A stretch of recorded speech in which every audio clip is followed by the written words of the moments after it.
اپنے چینل پر آپ کو ویلکم کہتے ہیں۔ روزانہ نئی کہانی سننے کے لیے اس چینل کو سبسکرائب کر لیجئے۔ شکریہ۔ میں حسن پرست تھا کیونکہ خود بھی خوبصورت مرد تھا، مگر میں ماڈرنزم کا شکار تھا اور چاہتا تھا کہ میری بیوی ایسی ہو جو خود کو بنا سنوار کر رکھنا جانتی ہو، نہ کہ خود کو 7 پردوں میں چھپا کر رکھے۔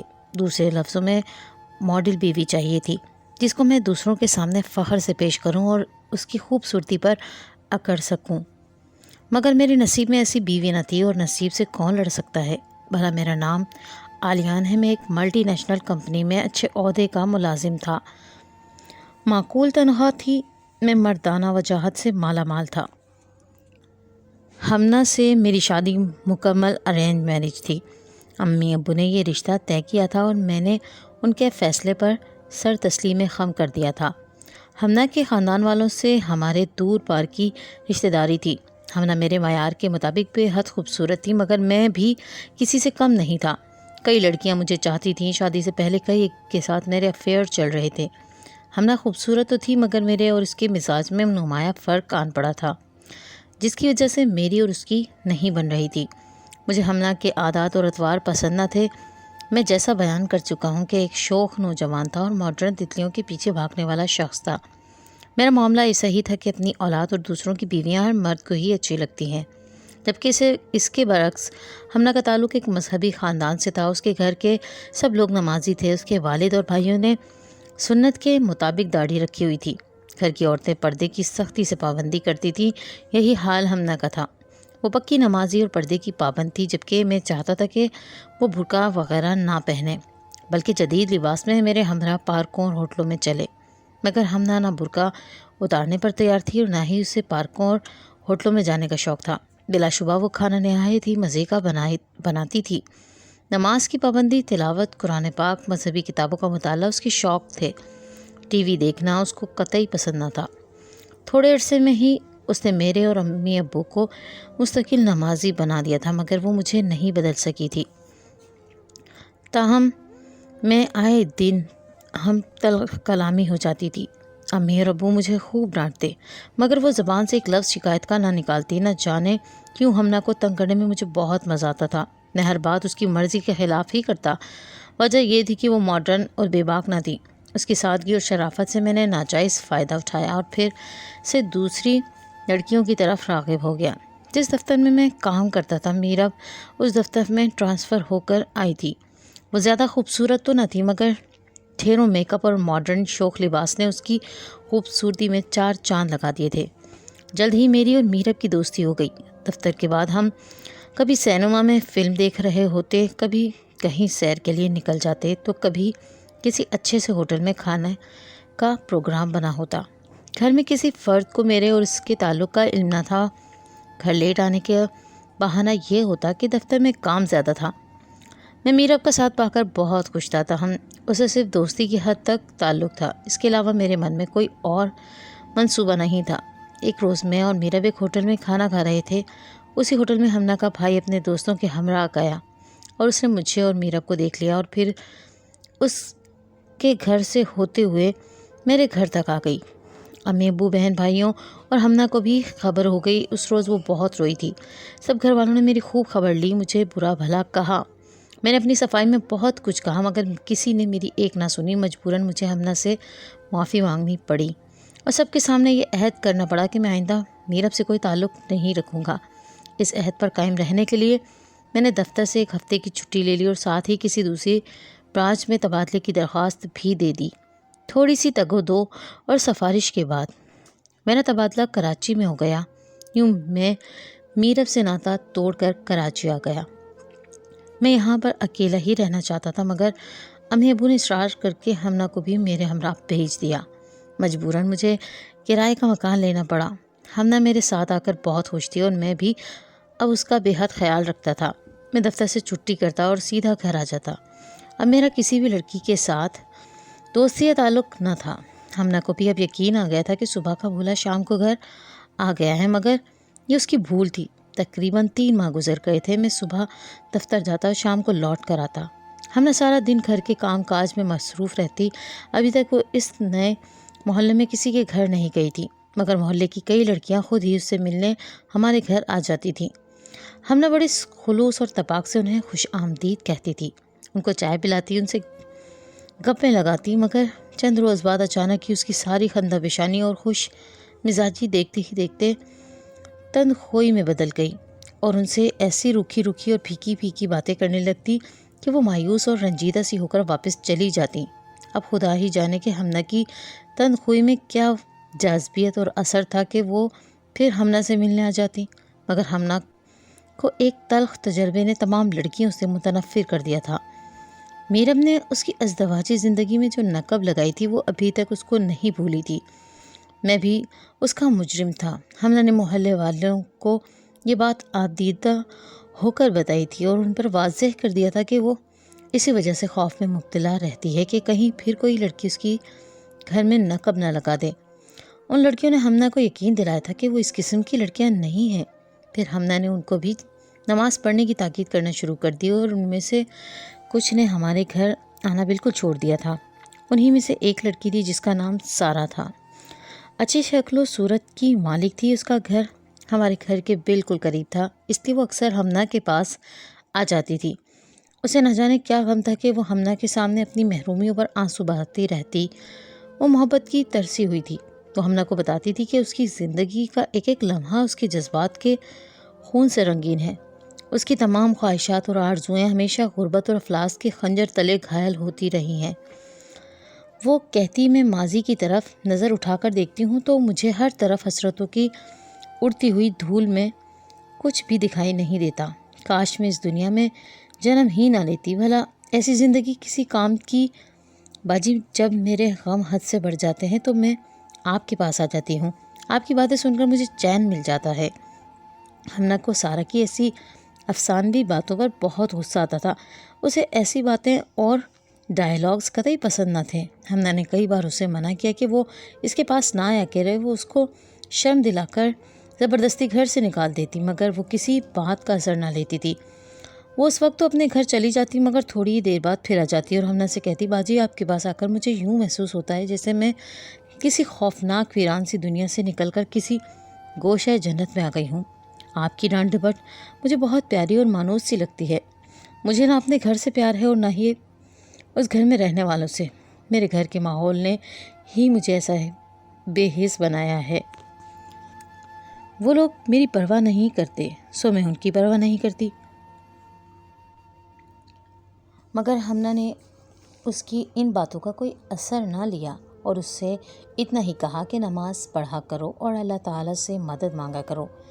ویسے تو میں نے توبہ کر لی تھی اور عہد کیا تھا کہ ہمنا کے سوا کوئی اور لڑکی اب میری زندگی میں نہیں۔ آرا کو دیکھ کر تمام قسمیں اور وعدے بھول گیا۔ وہ تھی ہی اتنی حسین کہ اس کو پہلی نظر میں ہی دیکھ کر میرا ایمان ڈگمگا گیا تھا، مگر پھر بھی میں نے اپنے آپ کو سنبھال لیا۔ میری کوشش ہوتی کہ سارا کی موجودگی میں اس کے سامنے نہ آؤں۔ اس روز دفتر سے چھٹی نہ تھی۔ ہمنا محلے میں کسی کے گھر میں میلاد کی محفل میں گئی ہوئی تھی۔ میں کسی کتاب کی ورق گردانی میں مصروف تھا کہ سارا آ گئی اور کہنے لگی، باجی کہاں ہیں؟ وہ محلے میں کسی کے گھر میلاد پر گئی ہیں۔ میں اتنا کہہ کر جان بوجھ کر مطالعے میں مصروف ہو گیا، مگر وہ اپنی جگہ کھڑی رہی اور ٹکٹکی باندھے مجھے دیکھتی رہی۔ میں نے اسے نظر انداز کر دیا، پھر بھی وہ کھڑی رہی۔ آخر کار مجھے بولنا پڑا، سارا اب تم جاؤ، جب ہمنا آئے گی تو تم آ جانا، نہیں تو میں تو نہیں جاؤں گی۔ میں نے اسے جھاڑا، یہ کیا بدتمیزی ہے؟ یہ بدتمیزی نہیں ہے عالیان صاحب۔ وہ میری آنکھوں میں آنکھیں ڈالتے ہوئے بولی، آپ مجھے اچھے لگتے ہیں، میں آپ کو چاہنے لگی ہوں، مگر میں ایک شریف انسان ہوں، ایک بیوی کا شوہر ہوں، میں ایسا نہیں کر سکتا۔ جاؤ اپنے گھر اور آئندہ یہاں مت آنا۔ میں نے مصنوعی غصہ دکھاتے ہوئے کہا، میں آؤں گی اور روز آؤں گی اپنی باجی کے پاس، آپ کون ہوتے ہیں مجھے منع کرنے والے؟ یہ کہتی اور میری طرف پیار بھری نظروں سے دیکھتی وہ چلی گئی۔ میں خوشی سے نہال تھا کہ میں جسے حاصل کرنا چاہتا تھا وہ تو خود ہی پکے پھل کی طرح میری جھولی میں آ گری تھی۔ مجھے خیال آیا کہ سارا کوئی پاک دامن لڑکی نہیں ہوگی، کیونکہ جس طرح وہ اچانک میری طرف مائل ہوئی تھی، اس سے تو یہی اندازہ لگایا جا سکتا تھا کہ یہ کوئی اچھی لڑکی نہیں ہے اور نہ جانے کتنے مردوں کے ساتھ اس کی دوستیاں ہوں گی۔ اس لیے میں نے اس کے خیال کو جھٹک دیا اور پھر سے مطالعے میں مصروف ہو گیا، مگر میرا دھیان سارا کی طرف ہی تھا۔ وہ بے حد حسین تھی۔ سدرا کا گھر ہمارے گھر کے سامنے ہی تھا۔